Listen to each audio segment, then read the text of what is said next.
Kadama munna Uganda awangalira ebweru w'eggwanga okugamba mukamaawo mpa tiketi nzire Uganda nanti tonsasula, mpa tiketi nzire Uganda kubanga ndi mulwadde tompa bujjanjabi njagala kudda Uganda gye mba nfiira nsanga abaana bange, ntwala ku ofiisi kubanga munnange ontulugunya, munnaye mukama wange ontulugunya nnyo, mpa emirimu mingi, ntwala ku ofiisi, nzizaayo ku ofiisi. Okwogera ebyo ebigambo is like applying a reverse gear on a highway. Ng'obadde oli mu kutambula ku highway n'okwata reverse gear n'ogiteekamu omulundi gumu, mbuulira ki ekiddako awo ku mmotoka eyo gy'obadde ovuga. Abavuzi b'emmotoka kye njogera mukimanyi.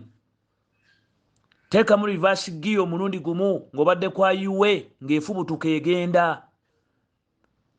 Giteekemu omulundi gumu ombuulire ky'onozzaako. Ekyo bwe kityo bwe kifaanana. Kasita ovaayo n'ogamba mukamaawo ebigambo ebyo bye bisinza okukosa abaana bangi, kansubire embassy empulira. Kansubire ab'amakampani bawulira obubaka buno. Kansubire aba training centers bawulira obubaka buno. We are deeply inside the circles of migrant workers and we are realizing this is the problem that is leading us to rampant outcries, rampant deaths, and many, many other issues.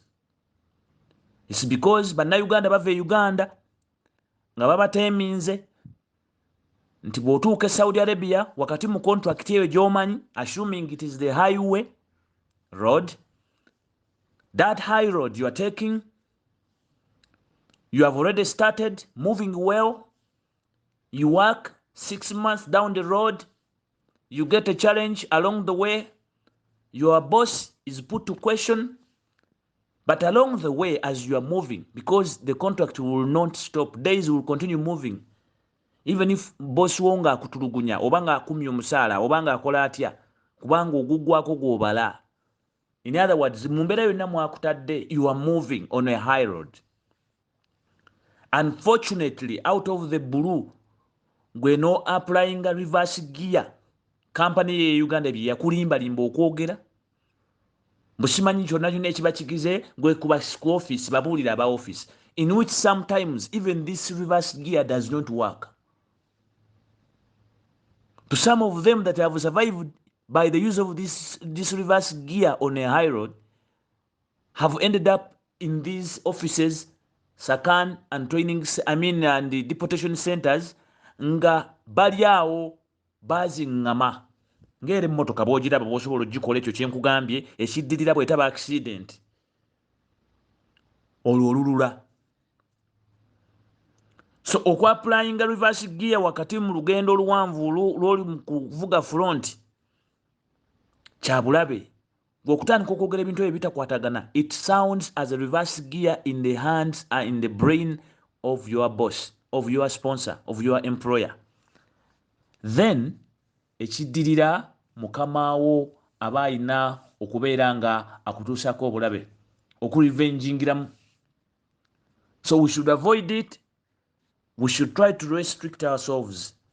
And if we change this kind of approach and switch it to an alternative of dispute resolutions, of distress management, of emergency responses, integrating counseling and guidance that is ongoing, that workers keep reminded and sensitized and told of the possible challenges and how they can overcome them.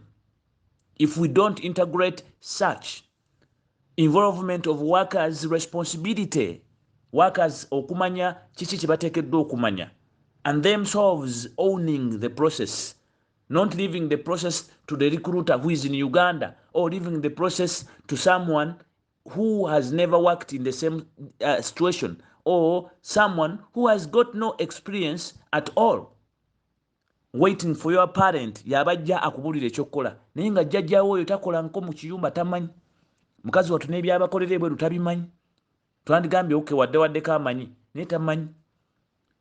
So stop applying a reverse gear in your life, especially mwabagenda okukola contract ey'emyaka ebiri. You choose and sign to go and work for this 2 years contract. Immediately as you reach there, you choose to apply a reverse gear without questioning, without even understanding, or even turning where you're not supposed to turn, assuming. You want to make a U-turn in the middle of the road. Chovola bomalirizawo nyini olusi wofiiridde wa mukamaawo. Tosimattukawo. Kasotandika okufuuka ziringitana. Mu matu ga mukamaawo ne maaso ge. Weegonyola oteekamu feelings, moods, oyogera bino, oyogera biri, abalamu tandise okuleekaana n'okuba enduulu, n'otandika okudemandinga ebintu ebitali real at a time that is very sensitive in your life and on your job. Thus ending you losing on the job, on the opportunity you have to on your life. Abalamu komyewo nga muli balema.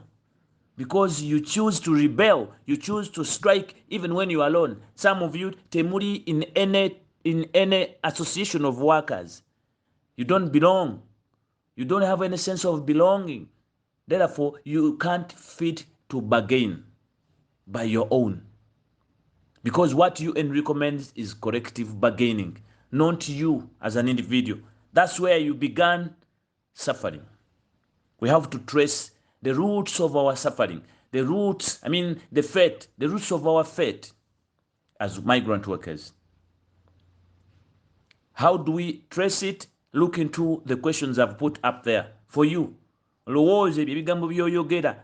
reverse gear you apply in your life sometimes has brought you problems, has ended you where you are now. Kubanga golowooza bonafuwa oyina kwogera bisembayo. Sometimes you need to be patient.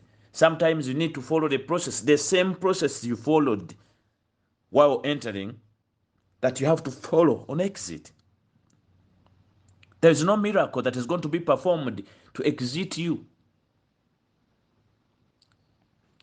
If you went through a process, you may be required to follow the same process. So that has led us where we are. Share the message. Ku number 0700 775501. Migrant Workers Voice.